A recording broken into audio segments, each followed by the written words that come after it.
Hi there, and welcome to this day in history for August the 2nd. August the 2nd is the 214th day of the year in the Gregorian calendar, 215th in leap years, with 131 days remaining to the end of the year. Today's word is je ne sais quoi. This comes to us from French, and the best description of it is that it means a quality that is hard to describe.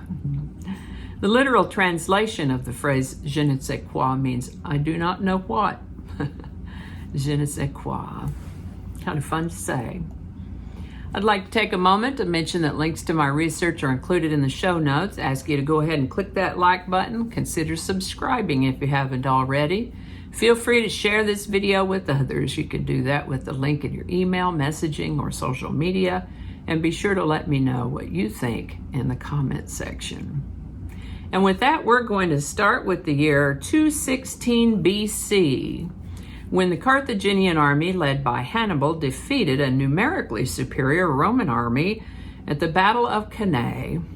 And I'll just tell you here that, some of that ancient history is interesting to me, but what's more interesting to me is the words.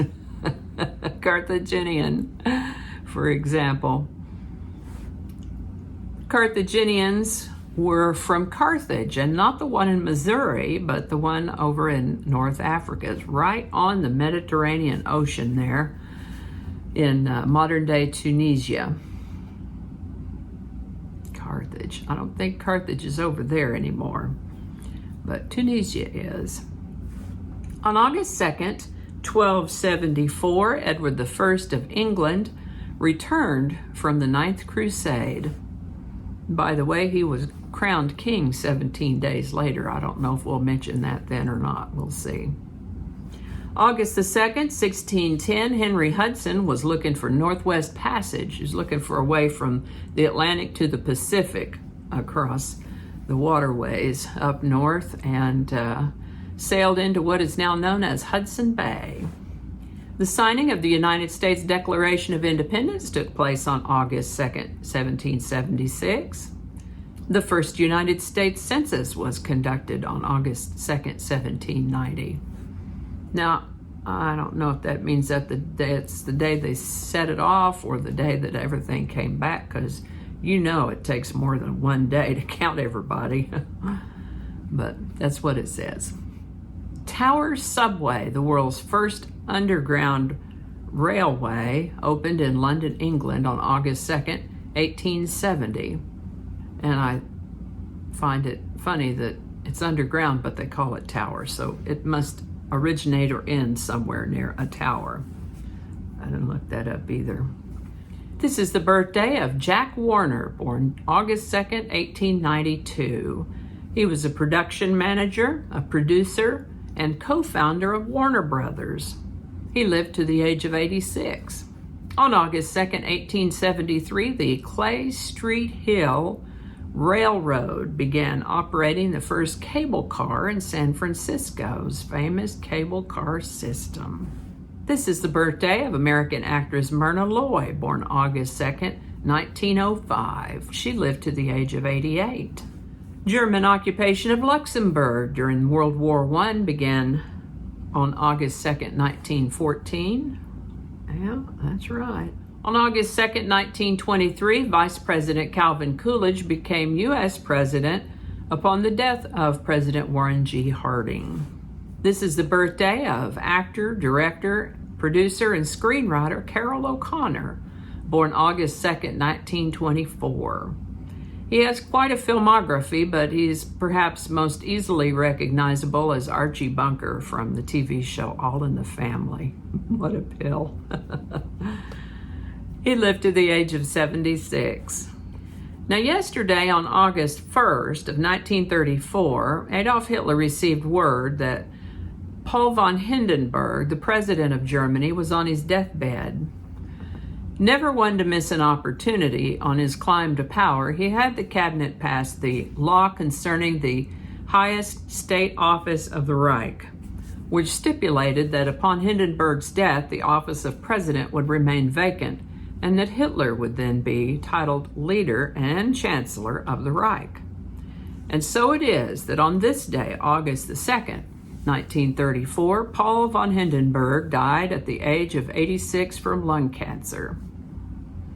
Hitler did not waste any time at all having it announced that as a result of the aforementioned law, he was now Germany's head of state and head of government, thereby eliminating the last remedy by which he could be legally dismissed and cementing his status as the absolute dictator of Germany.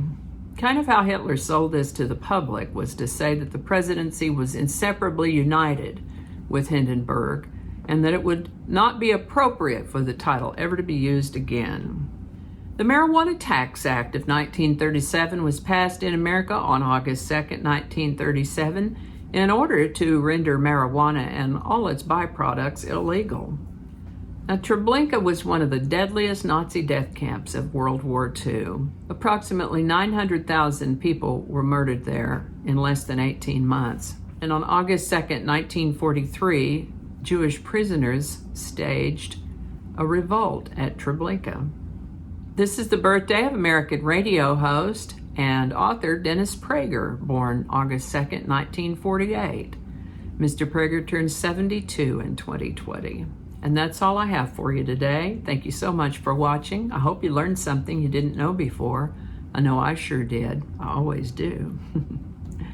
As always, links to my research are included in the show notes.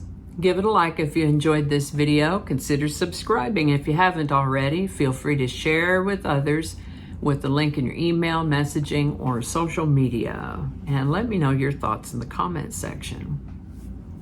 Thanks again, and I'll see you next time.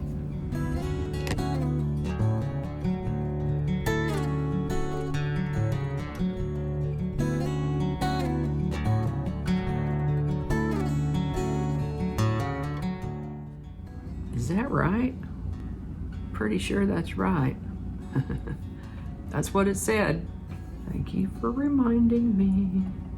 All right, let's clean that up a little bit. Alrighty, hold on now. Back it up. This is what happens when you don't clean up your script. Woo, what was that? Don't eat while you're recording.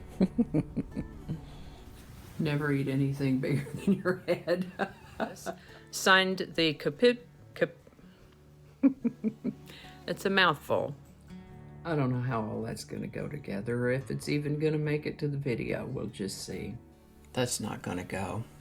Yeah, we're going to cut those out. That'll all be laying on the cutting room floor. So I'll just do that whole thing over. That might not make it into the video. We'll see. Changing it up.